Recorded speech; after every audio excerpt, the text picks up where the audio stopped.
Hello everyone, আবারও হাজির হলাম একটি সহজ উপায়ে কি করে চিকেন কারি করা যায় সেই রেসিপিটাই শেয়ার করব। গুড আফটারনুন, প্রত্যেকে স্বাগত জানাই। এখানে কিছুটা চিকেন ধুয়ে ফ্রেশ করে রেখেছি। এবারে আমি প্রথমে ম্যারিনেশন করে নেবো 1 চামচ নুন আর হলুদ গুঁড়ো দিয়ে, আর দিয়ে দেবো লঙ্কার গুঁড়ো 1 চামচ আর 1 চামচ জিরের গুঁড়ো, দিয়ে দিলাম 1 চামচ আদা রসুন পেস্ট। এখন দিয়ে দেবো ফেটিয়ে রাখা 50 গ্রাম মতো দই। ভালো করে ম্যারিনেশন করে রাখলাম সমস্ত মশলা। এখন এই ম্যারিনেশন করা চিকেনটাকে আমি বেশ কিছুক্ষণ রেখে দেবো, ওই ধরুন 15-20 মিনিট। এখন ওভেনে একটা কড়াই রেখে দিয়েছি, তাতে বেশ কিছুটা রিফাইন অয়েল, ওই আর কি রাইস অয়েল দিয়েছি। তেলটা গরম হয়ে গেছে, কেটে রাখা আলুগুলোকে একটু ভেজে নেব। চিকেন করব, তাও আবার সিম্পল ঝোল, তাতে আলু থাকবে না তা কি কখনো হয় বলুন তো? তাই সামান্য মাত্রায় 2 পিস আলু দিলাম।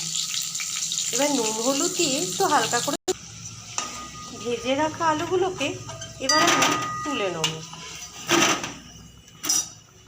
আর অবশিষ্ট তেলে দিয়ে দিলাম গোটা গরম মশলা, এলাচ, দারচিনি আর লবঙ্গ। এবারে দিয়ে দেবো একটা তেজপাতা ফেলে রেখেছিলাম সেটাই। ফোড়নটা ভাজা ভাজা হয়ে গেছে, কেটে রাখা ঝিরিঝিরি করে কেটে রাখা পেঁয়াজের টুকরোটা দিয়ে দেবো। খুব সহজে এই রেসিপিটা করার জন্যে পেঁয়াজটাকে একটু ভেজে নিলে টেস্টটা কিন্তু দ্বিগুণ আসে।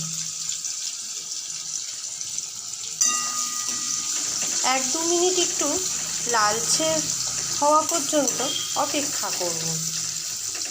আর ফ্লেমটা কিন্তু অতি অবশ্য লোতেই রেখে দিতে হবে। এই সময় আমি নুন দিয়ে দিলাম,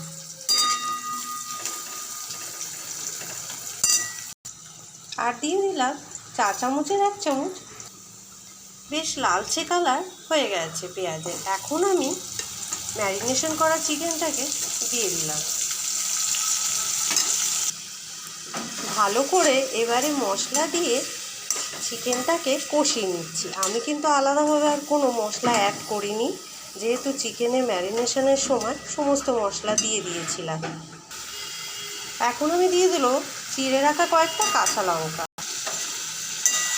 মিনিট 15-20 পর্যন্ত কষিয়ে নিচ্ছি, যতক্ষণ না আদা রসুনের কাঁচা গন্ধটা উড়ে না যাচ্ছে আর চিকেন থেকে তেল রিলিজ করছে, ততক্ষণ পর্যন্ত কষাতে হবে।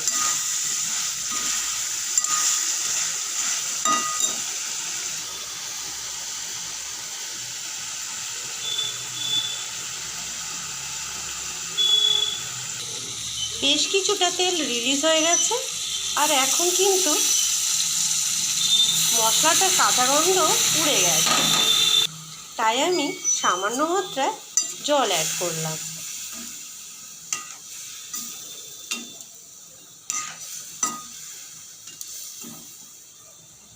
এখন 10-15 মিনিট ওভেনে রেখে দেবো লো ফ্লেমে। ঝোলটা ফুটে এসছে, এখন আমি দিয়ে দেবো ভেজে রাখা আলুটা। এবারে নেড়ে চেড়ে ওভেনে একটু ঢাকা দিয়ে রেখে দেবো। মিনিট 20 পর আবারও আসছি। ফ্লেমটা অতি অবশ্য মিডিয়াম টু হাইয়ে রাখবো।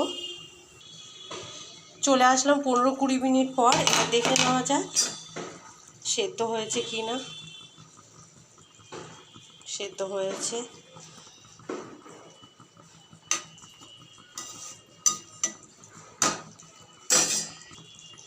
গরম মশলা দিয়ে এবারে নামিয়ে ফেলবো। আজ সিম্পল এই চিকেন কারি বা চিকেনের ঝোল রেডি হয়ে গেছে। খুবই সহজ উপায়। এই তো হয়ে গেছে আজকে আমার এই সিম্পল চিকেনের ঝোল, খুব সহজ উপায়। তো কেমন লাগলো আজকের এই রেসিপিটি জানাবেন কিন্তু। আর এতক্ষণ ধরে ভিডিওটা দেখার জন্য অসংখ্য ধন্যবাদ প্রত্যেককে। ভালো থাকুন, সুস্থ থাকুন। আর একটি নতুন ব্লগের সঙ্গে খুব শিগগিরই দেখা হচ্ছে।